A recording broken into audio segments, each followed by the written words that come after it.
அறக்கட்டளைக்குள்ள வந்தா இது வந்து தர்மசாலைன்னு இருக்கு. ஆனா நம்ம இதுல மட்டும் நித்திய தர்மசாலைன்னு வச்சிருக்காங்க. இதை பத்தி நீங்க என்ன நினைக்கிறீங்க? நித்தியம் என்று சொன்னால் ஃபாரெவர் ஃபாரெவர் அப்படின்னு தான் அர்த்தம்.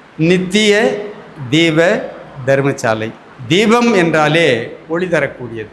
தீபம் எரியணும்னா என்ன வேணும்? எண்ணெய் வேணும். தீபத்தை எரியவருக்கு எண்ணெய் வேணும்.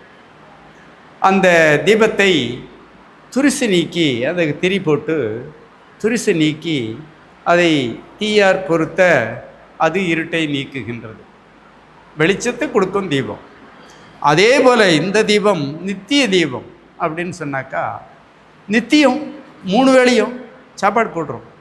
அது இந்த உடம்பில் உயிராக இருக்கக்கூடிய அந்த தீபம் வாடாமல் எரியணும் அப்படின்னு சொன்னாக்கா, பசி என்ற ஒன்றை போக்கினால் இதுக்குள்ளே இருக்கக்கூடிய ஜீவனாக விளங்கக்கூடிய அந்த நித்திய தீபம் உயிராகக்கூடியது விளங்கும் என்பதை வெளிப்படுத்தவே பல காரணங்கள் இருப்பினும் இதில் பிரதானமான காரணம் இதுவாக அமைகிறது.